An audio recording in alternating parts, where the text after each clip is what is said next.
A national election model has predicted that Joe Biden will defeat Donald Trump in a landslide victory. Also, Democrats are saying we're about to see the best economic data in history and Trump's gonna be able to win pretty easily. So what the fuck? This coming from The Independent. A national election model has predicted that Donald Trump will suffer a historic defeat in November's election due to the coronavirus economic recession. The model by Oxford Economics uses employment, disposable income, and inflation to forecast election results to predict the election's outcome. So basically just using economic data at the current time. According to the model, and this is fucking crazy, Mr. Trump will lose in a landslide, capturing just 35% of the popular vote, which is wildly different from everything else that I've seen in polling. Following up, the model has predicted the winner of the popular vote in 16 of the past 18 elections. Before the public health crisis, Oxford Economics predicted that Mr. Trump would win about 55% of the vote. It added that the economy will be a nearly insurmountable obstacle for Trump come November. That makes a lot of sense right now amidst the worst unemployment in any of our lifetimes in this horrible economic downturn, although billionaires are still doing just fine. Let's contrast this story with another story that came out recently out of Politico. This article is titled "The General Election Scenario That Democrats Are Dreading." And a quote from a top former economic advisor to Barack Obama, he says, "We are about to see the best economic data we've seen in the history of this country." So how do we square those two things? On one hand, you have a model saying that because the economy is so bad, Trump has no chance of winning and he's going to get absolutely landslided.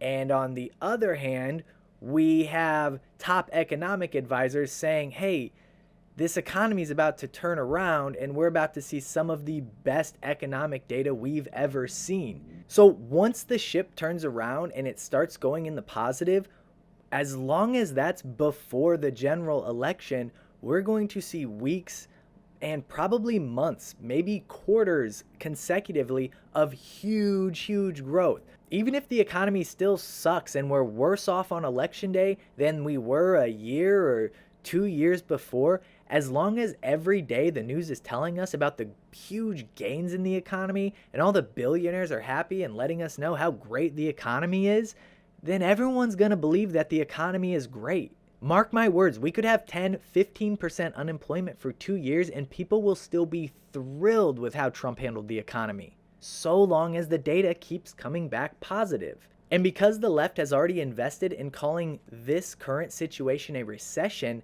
that leaves Trump wide open to compare his economic data over the next several months with the real recession back in 2008 that took years and years to recover from, and we really never fully did.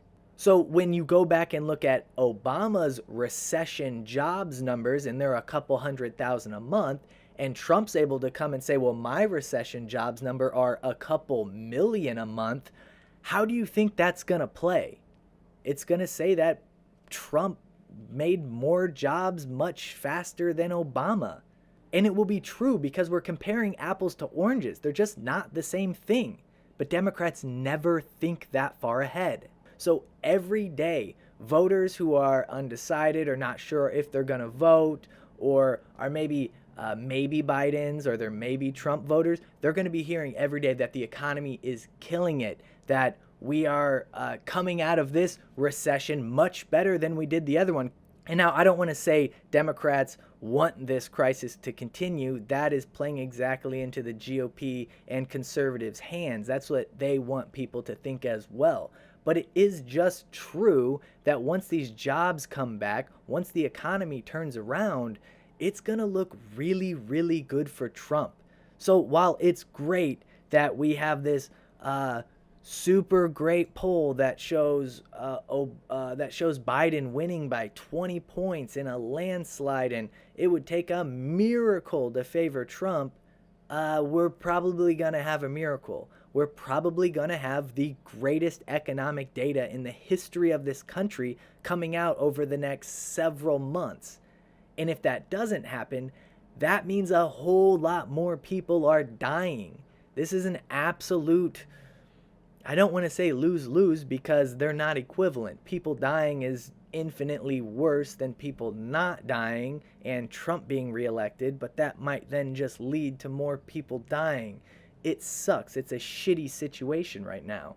A U.S. policy strategist at an investment company told CNN, if new infections really pick up, people will conclude Trump opened the country too soon. But if new infections drop, Trump will get some credit. Yeah, fucking obviously. This guy makes a ton of money to come up with that level of deep insight. Whoa. The Independent's article on the model predicting the landslide closes by completely shitting on their own prediction. It says, however, researchers admit it has, quote, inherent limitations, excluding non-economic factors such as a candidate's agenda or likability. So this is taking in nothing into account besides pure raw economic data. And then they finish with a quote from that super high-end galaxy-brained investment dude. Traditional models work in normal times, but we're not in normal times right now. Exactly. I think that's a stupid point, but that's obviously true. These are not normal times. We can't use traditional modeling to figure out how people are going to react to Trump amid a pandemic. And keep in mind, so many people who are unemployed right now blame the Democrats for pushing the idea that we need to close things in the first place. So simply just being unemployed or not having money and not being able to afford stuff doesn't really mean that people are going to blame it on Trump. And this model depends on that. This model depends on people blaming the president for their economic situation. But things are so crazy right now that they aren't. So what does this mean? Well, first off, it means we can take these models and get rid of them. They absolutely don't matter. They do not apply right now, especially when things are changing so quickly. We're in the process of opening up the entire country right now, and we have no idea what that's going to mean in 2 weeks. But we can be pretty sure it's going to decide a couple things. It's going to decide if Trump's going to be president for another 4 years or not. If he was right, if things were timed correctly, if states did a good job, if professionals did a good job, through no act of anything Trump did, but if things just happened to work out, Trump's going to get all the credit in the world. The economy's going to pick up, and he's going to look like a genius. However, if suddenly our 100,000 deaths turn into 200,000 deaths in July, things are going to be pretty tough for him. So, thanks, Oxford economic people, for this model. It's not helpful. Jason Furman is the name of the Obama economic guy who came out and said this. And apparently it's caused some problems in D.C. According to the Politico article, Furman's counterintuitive pitch has caused some Democrats, especially Obama alumni around Washington, to panic. Quote, "This is my big worry," said a former Obama White House official who is still close to the former president. Asked about the level of concern among top party officials, he said, quote, "It's high. High. And Furman's reasoning makes a lot of sense. Instead of comparing the current economic situation, a pandemic that's killing a ton of people, to a normal recession, he says it makes more sense to compare it to a natural disaster like the Gulf of Mexico oil spill, which led to a steep decline in economic activity, followed by a steep increase in economic activity. Furman says the bounce back, quote, "can be very, very fast because people go back to their original job. They get called back from furlough. You put the lights back on in your business. Given how many people were furloughed and how many businesses were closed, you can get a big jump out of that. It will look like a V." And what he's referring to is on the chart, it's going to go and corona pandemic, and then all the jobs came right back and form a V, and it's going to look like an incredible uptick in economic data. A Trump economic advisor supported these claims too. Quote, "I've been saying that on TV as well," said Kevin Hassett, a top Trump economic advisor who pointed to a Congressional Budget Office analysis predicting a 21.5% annualized growth rate in the third quarter.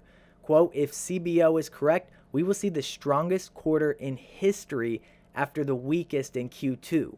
And to be honest, I don't know how the Democrats are going to fight back against that."